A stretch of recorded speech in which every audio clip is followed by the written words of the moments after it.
मैं किसी हिसाब से कमतरी के साथ जिंदा नहीं रहना चाहती। क्या चाहती हूँ? नौकरी करना चाहती हूँ मैं। क्या होगा उससे? नौकरी करना इतना आसान काम तो नहीं है।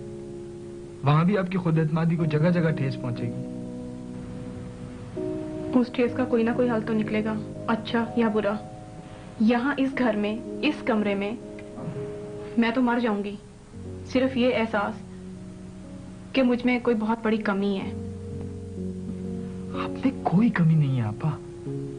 खुर्रम, ये बात आज तक सिर्फ तुमने कही है। मुझे बाहर निकल के अपना मुवाजना तो करने दो। ठीक है, मैं आपकी बात मान लेता हूँ, लेकिन आपको भी मेरी एक बात मानना होगी। क्या?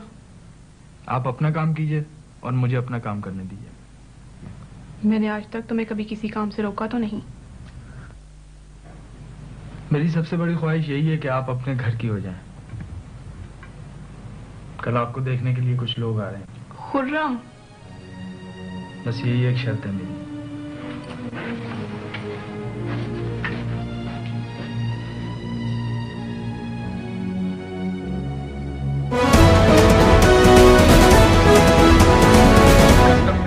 कमतर नजर आने लगता है। एक बार तलाक हो चुकी है और मैं किसी काम कर, एज भी ज्यादा। एक बार तलाक हो चुकी है और एज भी ज्यादा। तो ये सब जानते हुए भी तुमने उन्हें घर बुला लिया? तो क्या करूं? क्या करूं मैं? तुम उससे शादी कर दोगे अपनी बहन की? उस बहन की जिसे तुम बेइंतहा चाहते हो? धक्का दे दोगे उसे अंधे कुएं में? कौन भाई ऐसा चाहता होगा? मेरा बस चलता तो सारी दुनिया से सबसे अच्छा लड़का चुनकर उससे ब्याहता अपनी बहन को, मगर ये मेरे बस में नहीं है। तो जो तुम्हारे बस में आता ही करो। खुर्रम, आपा को आजादी दो।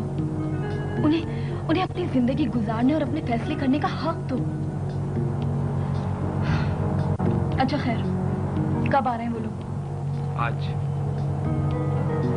आपा सामने आने के लिए मान गई? नहीं। ठीक है, तुम्हारे घर मैं आ जाऊंगी। इसलिए नहीं कि आपा हाँ कर दे, बल्कि इसलिए कि अगर वो इनकार करना चाहे तो मैं उन्हें हिम्मत दिला सकूं। इनकार तो वो तुम्हारे बगैर भी कर सकती हैं। अगर इतनी हमदर्दी है उनसे या मुझसे तो मदद करो हमारी। क्या मदद करूं? तुम्हारे साथ मिलकर उन्हें दफन कर दूं तुम्हारे फर्ज की कब्र में, या उनकी जबान काट दूं, या उनका जहन छीन लूं उनसे? Khurram please try to understand. ये इस तरह जज्बाती होने से कुछ हासिल नहीं होगा। जज्बाती? प्यार नाम ही जज्बात का है कमल। और आपा से जितना मुझे प्यार है उसके लिए तो मैं पागल भी हो सकता हूँ।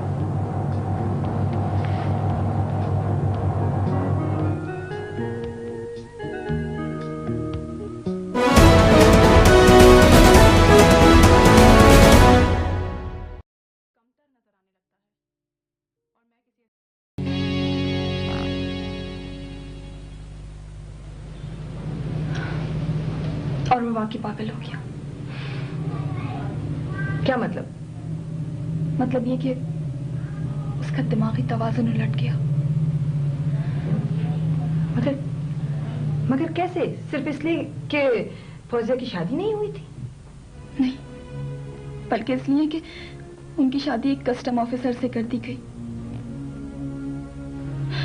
उस 44 साल तलाक याफ्ता फ्रॉड से, जिसके नतीजे में एक किराए के मकान में वो आपा को सोता छोड़कर तमाम सामान समेटकर अपनी मां के साथ फरार हो गया और आपा ने खुदकुशी कर ली।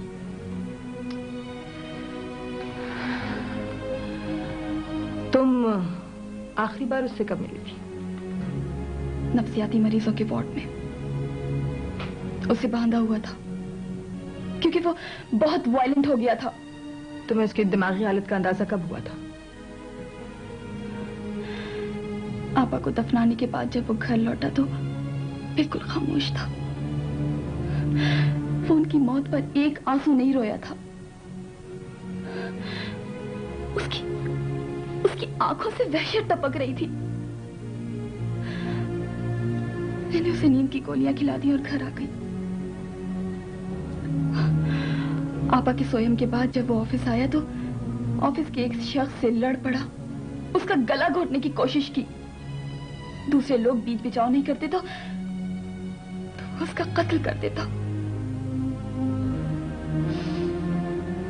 उसे डॉक्टर के कौन ले गया था? मैं ही ले गई थी। बहुत मुश्किल से राजी हुआ था। नफ्सियाती वार्ड में उसे बगैर बताए भेजा गया था, जिसकी वजह से उसका मुझ पर से भी एतमाद उठ गया। तुम उसके रिश्तेदारों वगैरह से मिली? करीब के तो कोई ऐसे नहीं है, अलबत्ता दूर के ददियाल के हैं, उनसे मिली थी मैं, लेकिन वो उनके पास भी नहीं गया।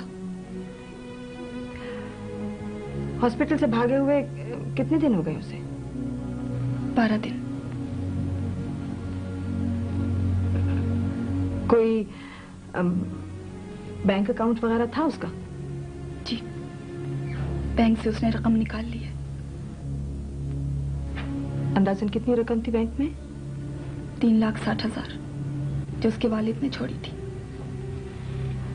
कब निकलवाई थी ये रकम? आपा के सोयम के रोज।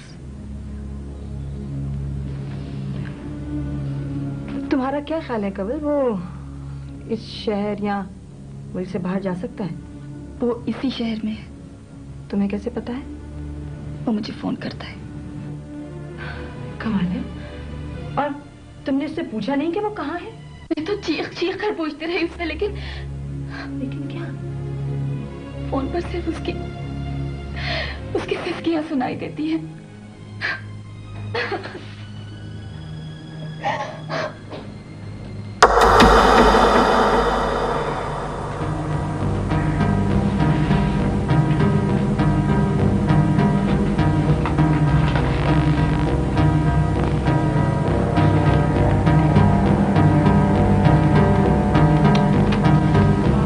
खुर्रम,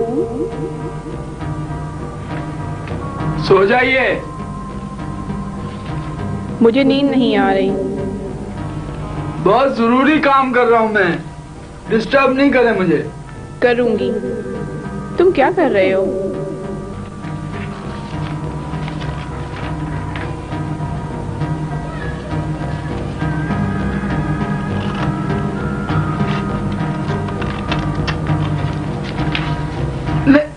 नहीं करे ना भाई,